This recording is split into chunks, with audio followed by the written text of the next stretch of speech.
On sait ce qu'on est capable de faire. On n'écoute pas les favoris, pas favoris. C'est vrai que le plateau est très très relevé, donc il y a 10 ou 12 bateaux qui sont favoris. Donc c'est bien de faire partie de ces 12 bateaux, mais bon, quand on sait qu'il n'y a que 15 bateaux sur la Transat, ça fait une grande majorité des bateaux qui sont favoris. Donc on essaye de pas trop regarder ça, on va faire notre course et on verra à l'arrivée. Là, ouais, il y a un plateau qui est quand même vachement homogène.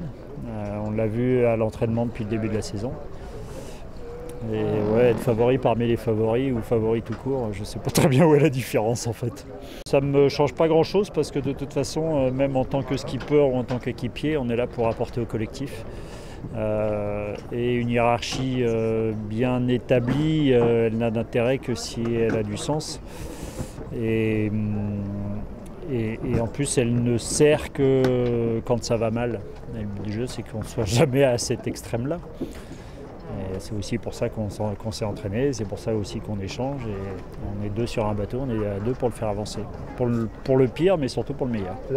Quand ça va mal, c'est de sa faute, et quand ça va bien, c'est grâce à moi. À partir de là, c'est simple. Moi, ça me va bien. Si on dit ça, dans ces cas-là, toutes les courses sont des loteries. Mais ça fait partie du jeu. Hein. La chance, il faut la provoquer. Donc il faut mettre toutes les chances de son côté pour qu'on soit du bon côté, on va dire. Pour parler en fait, je lui ai acheté 14 maquettes de Figaro et une boîte d'épingles. Et c'est comme ça que ça va se passer en fait. Ça peut se faire sur pas grand chose, ou ça peut se faire sur du coup de poker, ou ça peut se faire dans la durée, sur de la vitesse pure, avec des options qui ne se dessineraient pas.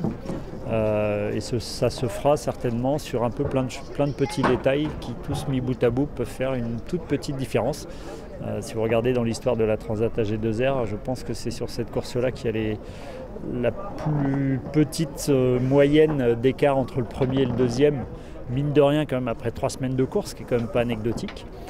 Et du coup, ça donne une petite idée de ce qui nous attend pendant les 3 semaines de l'édition 2014. Le double pour moi, c'est une bonne alchimie entre la complexité d'un équipage, en termes de relations humaines notamment, et qui est un exercice qui est vachement intéressant, et la complexité du solitaire où il a plein de choses à faire et de temps en temps il se prend un peu les pieds dans le tapis, en plus il faut réussir à dormir et tout ça. En double, tu as les avantages des deux sans les inconvénients des deux, et je trouve que c'est vachement souple. Si en plus on part avec quelqu'un avec qui on s'entend bien, ça peut être génial.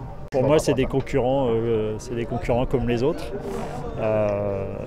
Même si on était sur des bateaux concurrents à la première édition ou ensemble, puisque j'ai fait ma deuxième AG2R avec Bilou en 96, pour moi là ici c'est des concurrents, c'est tout. Hein.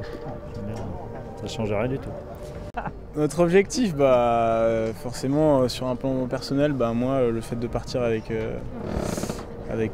Mich, on peut s'imaginer des trucs dans sa tête. Donc voilà, au-delà de ça, je pense qu'on a les armes pour faire une belle course, un podium et pourquoi pas arriver avant le deuxième, ce serait une belle cerise sur le gâteau.